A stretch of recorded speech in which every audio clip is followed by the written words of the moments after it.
Hello and welcome to Flippin Through, the internet's #1 Mad Magazine news, review, and interview channel. And today we're flipping through Mad Magazine number 199, released June 1978. Our price, 60 cents, which is indeed cheap. But before I do that, I have a few announcements. First off, if you're looking at this overhead view and you're like, wait, I thought you promised nicer camera stuff. Yeah, I did, but I didn't have it all set up and in place by the time that I recorded this one. I was missing a cord. And so I promise next time it'll be ready. And hopefully that live stream you saw last night, it was looking real nice and crispy for you. Please make sure to hit like, hit subscribe, and leave a comment down below. This issue 199, that was somebody requested that. I know I'm doing it. Somebody else requested 118, I believe. And I thought I had it, but I guess that's another one that I'm missing. So I got to find it so I can do that one. I love the requests, love the comments, and the thumbs up. I really appreciate it. And remember, hit subscribe. If you want to support me in another way, patreon.com/flippinthrough. There's a link down below in the description. I want to thank my patrons who helped me buy a new camera. David Strickler, Megan McInerney, Shane Buckley, Bobby Weigel, Cam Hayden, Ed Meisinger, Doug Guilford, Rob Wilson, Rod Meadsbury, Andrew Goldfarb, Casey Ori, and Kyle Bridget. Thank you guys so much for your support. I hope I can keep on earning it. Anyway, let's get back here. Oh, great. That always happens. Let's get back here. The reason for the season. Mad number 199. If you want to flip along with me, down below also is a link to madcoversite.com, the one-stop shop for all the encyclopedic Mad information that you could possibly want, and even some that you don't want. But yeah, you can, sometimes when I go through this, I skip through, blow past things pretty quickly. So check that out if you want to. Mad number 199, there's something interesting about this cover. I don't think this is meant to be a cover for Mad. If you look, or this had to be like maybe a two-person cover. I don't know. But this is clearly Al Jaffe signed it. It's clearly Al Jaffe artwork. It's his like the painted style that you would see with the fold-ins. But look at this head. Doesn't Alfred's head look like it was pasted on, not like it was part of the whole thing? Maybe that's just like because it breaks from his style. Like he doesn't do Alfred E. Newman in this style. He does it in, you know, Norman Mingo's, like painting Norman Mingo's classic Alfred E. Newman. I don't know. Maybe that's it.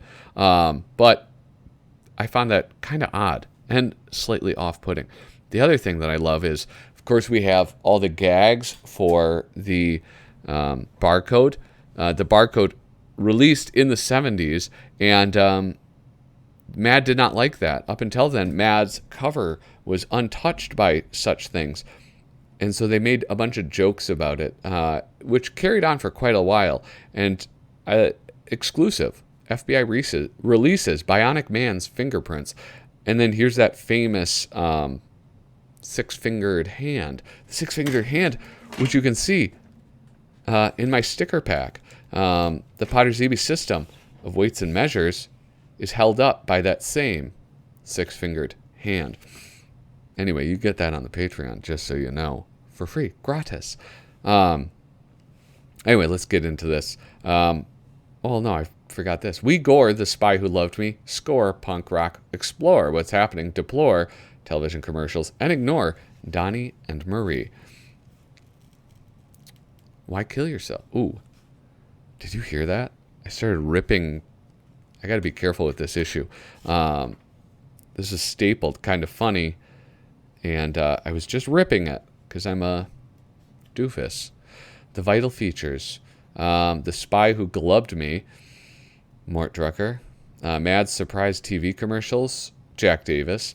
Punk rock group of the year. Who could that be? What year is this? 78? Is it possible? That doesn't look like Woodbridge, but there's parts of it that make me think it might be Woodbridge. Dave Berg, obviously. Sergio Aragones. And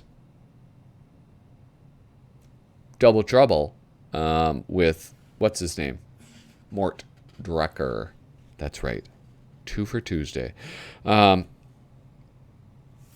this is kind of strange. It's a very short letters page with no photographs sent in.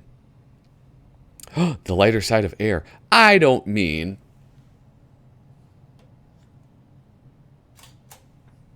to get technical with something meant to be humorous.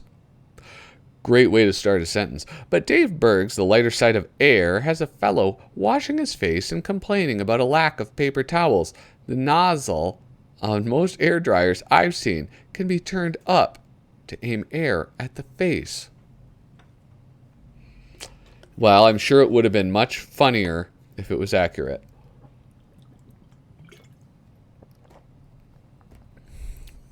That seems like pissing into the wind, right? Trying to correct Dave Berg's writing. The necessity of Al Jaffe's inventions. Al Jaffe is my very favorite artist and writer of all time. He excels in his works of inventions and gadgets. I especially enjoyed his ingenuity in his Mad Book of Magic. Please force him to put out an original paperback of inventions. Cheryl Komenaka, Honolulu, Hawaii. No sooner said than done, Cheryl. Just cast your eyes to the ad at the right. No way. Oh, that's cute. They had it. The Spy Who Gloved Me. Artist Mort Drucker. Got 1 for 1. Who is this guy? Who is this 007? You know, there are like those 007 savants, just like exist the Mad Magazine savants. And I'm certain that there's probably some overlap between them. And I'm sure somebody will tell me exact. Roger Moore? It just clicked with me. It is Roger Moore. No need. No need, savants. I'll be honest. I've not seen most of the James Bond movies. I think I've seen like Moonraker. That's about it. And the modern ones. I've seen the modern ones. Oh, wait, no, I have seen the modern ones. That's right. All the Daniel Craig ones, I mean, he's pretty cool.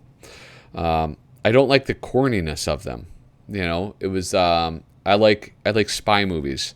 I like, I like them to be cool, like Mission Impossible. One morning in a prison tower.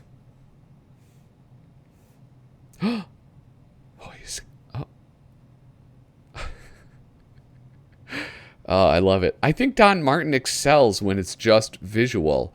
I don't know who wrote this, if this was the time when Duck Edwing was writing his stuff, but when he starts having his characters speaking, it just isn't the same. I love the visuals. Surprise television commercials. This is by Jack Davis. Wait, was that? Yeah. 2 for 2. I'm unstoppable today. I wonder if I'm going to go 6 for 6. There are 2 things wrong with television commercials. They're stupid and they're boring. I love that. There's 2 things wrong with this. It's stupid and it's boring. The stupid part we can't do anything about because they're created by stupid people. The boring part is easy to fix. TV commercials are boring because they're so utterly predictable. After watching for a few seconds, we know exactly what each one is going to say when it finally gets to the point. MAD, however, feels that TV commercials really do not have to be dull and boring. Advertisers might do well to have us guessing rather than have us asleep. And they can do that with the surprise ads.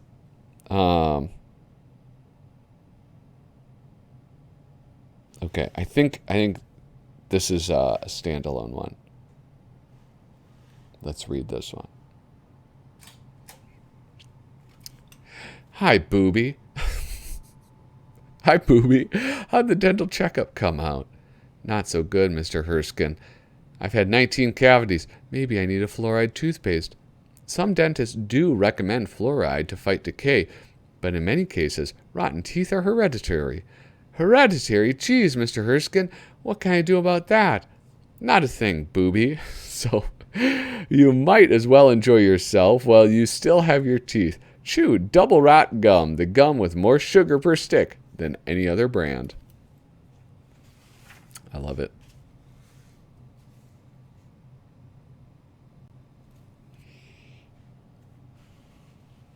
Here we go. Look, Mommy, my pantyhose make my pantyhose make my ankles look all wrinkled and ugly, just like yours. I was embarrassed when little Lucretia said that during my formal tea for the Queen Mother of Romania. And worst of all, I wasn't wearing any pantyhose. What I had was unsightly ankle skin. A dermatologist recommended Legrin medicated cream to shrivel up my loose ankle flesh. So if your ugly ankles are caused by something worse than cheap pantyhose, try Legrin. Such smooth, sleek ankle skin. I'm crazy for you, kiddo. That's so disgusting. It's just her ankle skin. Who wrote that? Tom Koch. I love it. So this is the job resume for an average housewife. Let's see how this goes. Writer Larry Siegel. Idea by Mary Sarazin Timmons. Polly Drudge, 123 Family Lane, Suburbia, Ohio, 12345. Telephone 555-4321.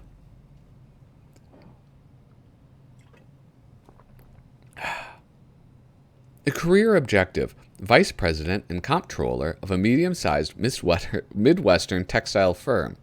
Alternate career objective. Anything that'll get me out of the goddamn house.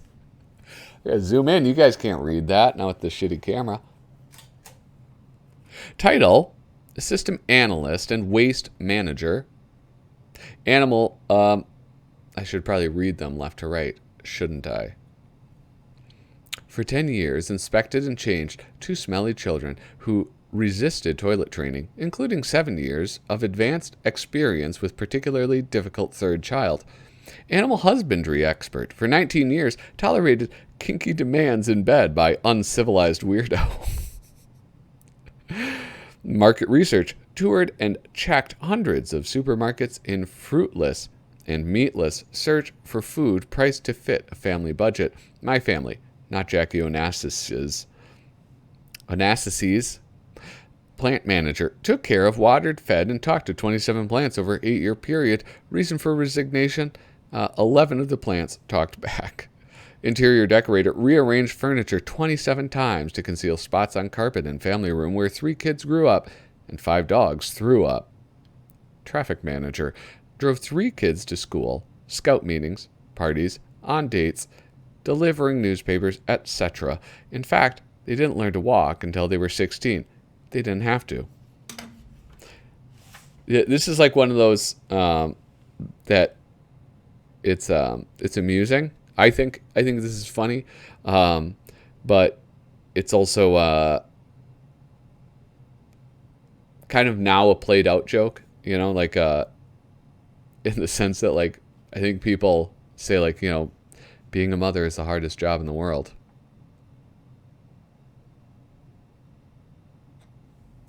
No comment. Personal education, college graduate, majored in physics. Value of education, current life. Have been giving physics to my family for years. Health, strong as a horse. Last physical, 1976, by Philip Armstrong, doctor of veterinary medicine. General appearance, stooped, looped, and pooped. Hobbies, yelling, nagging, and a lot of fainting.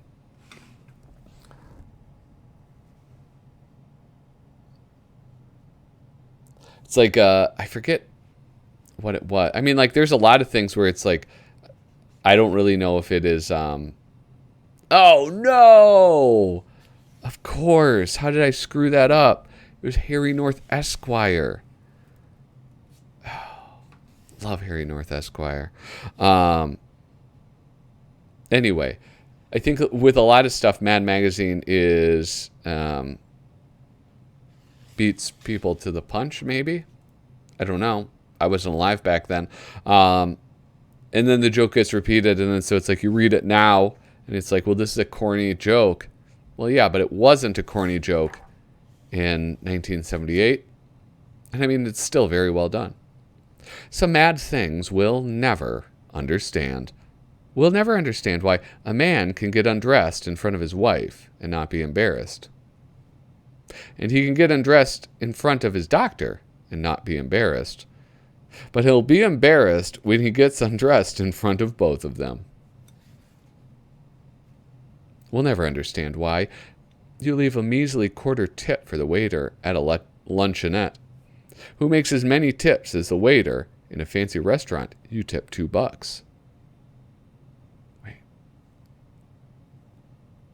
I don't understand that. Oh, I don't understand that. Perfect. Here we go. Let's... Whoa! Shoot. Oh, God. Are you...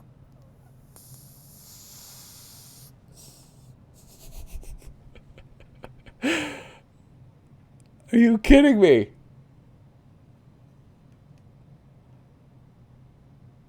Oh my God. I gotta stop.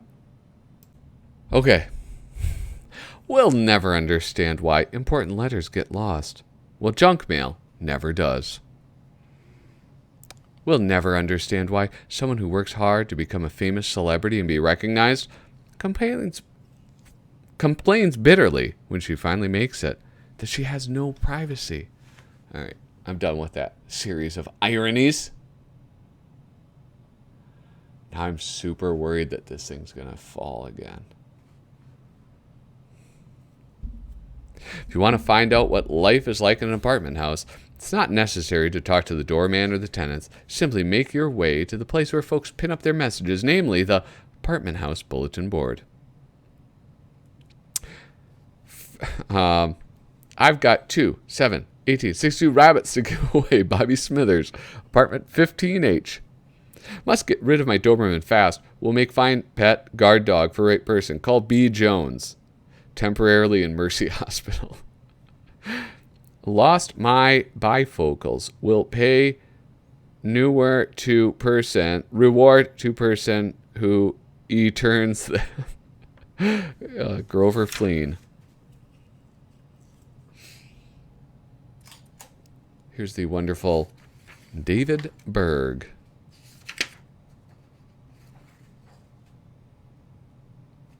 One afternoon.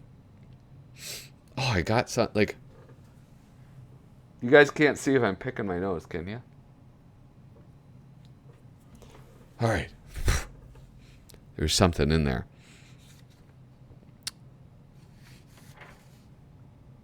Mad's real life catch-22s.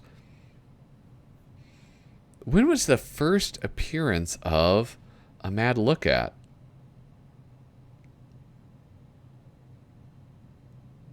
It's kind of interesting.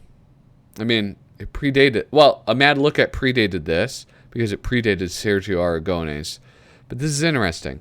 You know, it's like I'm used to just seeing him doing that. And so it's always nice to see his artwork appear elsewhere.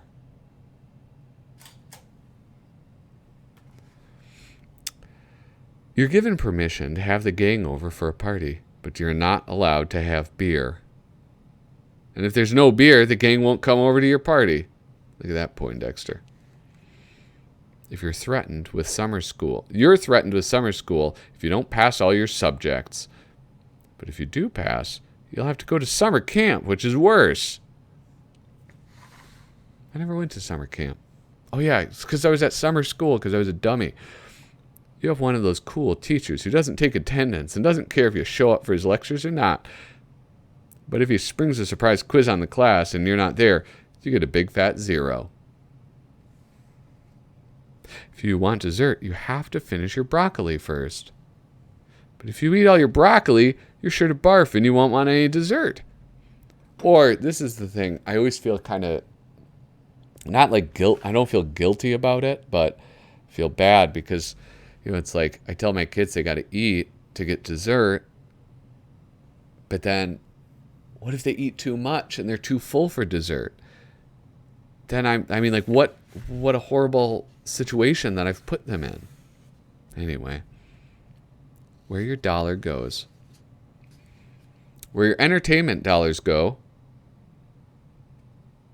Wait, I don't understand this.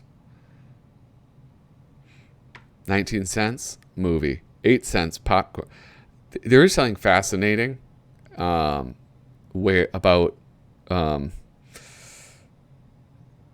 the prices.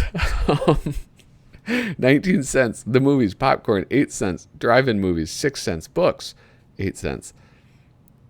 This amount, hold on. I'm missing all the humor. All the humor is right in here. Movies, 19 cents.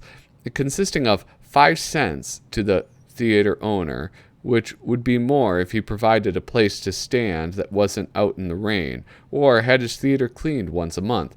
10 cents to stars and studios to help recoup investments in past bombs. 4 cents to the stars' agents for no reason any grown-up person can understand.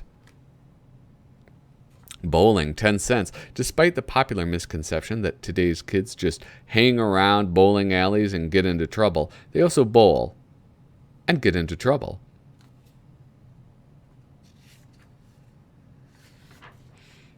Oh my gosh. Who wrote this? Artist Bob Clark, writer Stan Hart. Did Stan Hart get paid by the word or something? My God. I'm not going to read this. Oh, geez, Louise. We could sure do without. Artist Bob Jones. Look at this. Bob Jones. Bob Jones did a MAD cover that I recently bought. Where is it? I'm not sure. Yeah. We could sure do without people who hire you to babysit and have nothing but health food in the refrigerator. Disgusting. We could sure do without clods who go to X-rated movies and read porno mags and then act shocked when a celebrity is interviewed by Playboy. I tell you, Ferguson, it's a disgrace. The president of the US of A in that magazine. Was a president interviewed in Playboy? We sure could do without teachers who grade exams by percentage, thereby ensuring that even more kids will flunk than if they graded on a curve. Anybody who gets under 70% fails. I think that's fair, right? I mean, I'm a teacher, so I don't know. Teachers who strike for more money and then complain when their classrooms are overcrowded. They're not being fair to me, giving me such a big class. I don't understand that one. But then again, I'm a teacher. Here's another teacher one. Teachers who keep the class to the last second so you can't get a seat on the bus. All this is teachers. Teachers who grade exams on a curve. Wait. Oh, that was a 2-part one. Yeah, never mind. I ruined it, guys. I apologize. A MAD look at some legendary commodes. Oh, beautiful Paul Coker artwork. Here's Dracula's. King Tut. It's like a little corny. Like that one, Superman, in the thing. King Arthur and his knights.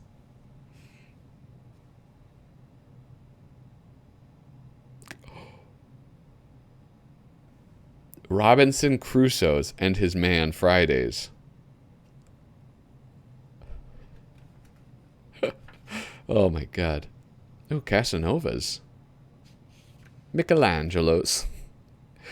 These are wonderful. The Marquis de Sade's. I don't know that guy. I've heard that name, but I don't know who that is. Somebody leave a comment below. Explain the spiky butt plate. What happened? Artist Angelo Torres. You guys, this is like a big flunk for me. I have failed in my predictions. I'm pathetic. And I apologize to you for this embarrassment I have caused. An evening at the bus station. New automatic pest killer. Oh my God. And this classic, this beautiful classic, written by Al Jaffe, artist Jack Davis, One Night in the City. Just drink it in. It's wonderful. Anyway, with that, thus concludes this episode of Flippin' Through. Thank you guys so much for watching. Please remember, hit like, hit subscribe, do all of that stuff. Toodaloo.